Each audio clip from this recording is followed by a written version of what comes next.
This is board 5. This is an example from our Friday duplicate game that I wanted to put in here to show people the art of the Exclusion Blackwood, because there's a lesson coming up on Friday, October 20th. If that date's passed, you can still get the lesson on Exclusion Blackwood. Exclusion Blackwood is a convention that is universally played among experts. It's not that complicated. If you already know how to play Keycard Blackwood, it's not that much harder than Keycard Blackwood, but it is a way for us to ask for keycards when we have a void. And this hand is going to show a very good example of why we can't use Blackwood and why Exclusion Blackwood is so useful.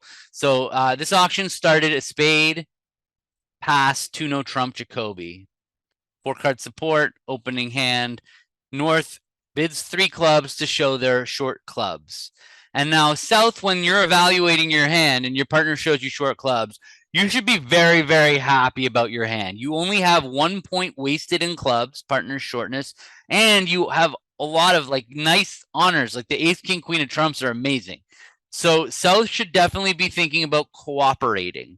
Okay, and so how would you cooperate? You cooperate with a control bid, and 3 hearts would say I have a first or second round control in hearts, and that I don't have like a minimum with a bunch of points wasted in the club suit. That's what 3 hearts says. And so now from North's perspective, once you hear your partner says, so we told partner we have short clubs, and partner said, oh, you have short clubs? I'm in business. And so you look at this and you say, well, if partner's in business opposite short clubs, what honors are we missing? We're missing the king of hearts, the ace, king, queen of spades, and maybe the ace of clubs. So what do we do over 3 hearts? So the problem with bidding Blackwood with a void is, let's say partner does, even like on this hand, bid 5 spades showing 2 with the queen.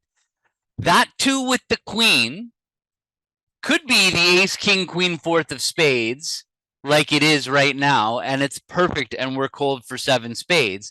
But partner would also have cooperated with, let's give you a slightly different hand here, partner.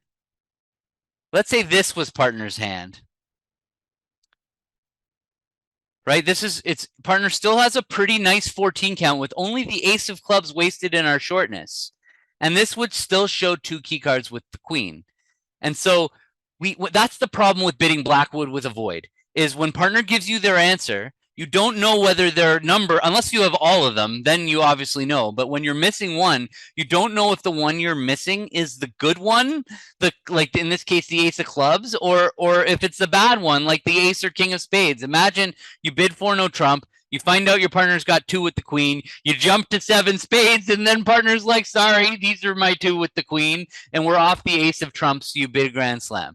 So Exclusion Blackwood, let me bring this back to where we were. I believe this was roughly the hand. I might have the spade spots wrong. So Exclusion Blackwood is a way to ask partner for key cards, but says, partner, I don't want to know about your clubs. Okay, so and we do that by jumping to an unusual bid. Okay, we'll talk about the rules in the lesson for how you know exactly whether it's exclusion or not. But in this case, we would jump to 5 clubs, and that is exactly keycard Blackwood, but it says, partner, I want to know how many key cards you have, excluding the ace of clubs. That's the idea of Exclusion Blackwood. So we want to know how many key cards you have, excluding the ace of clubs. And so now partner has 2 with the queen. So they go, first step would be 5 diamonds. Second step would be 5 hearts.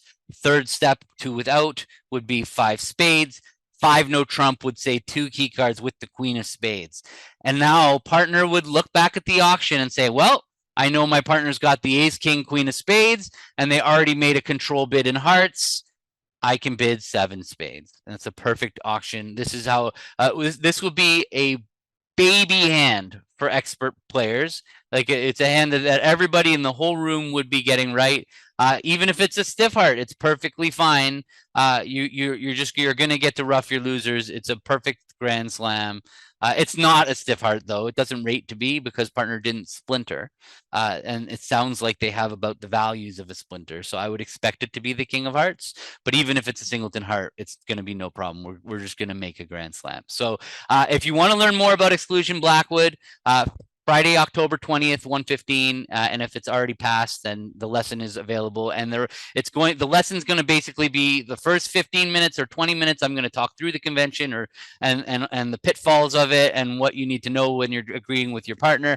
And then we're going to just dig through a bunch of example hands, talk about why we can't bid exclusion on certain hands, why we must bid exclusion, what is exclusion, which auctions, is it safe, is partner going to think this is exclusion? Those are the kinds of things that you need to know when you're playing the convention, and it is universally played among experts. It's a very common system.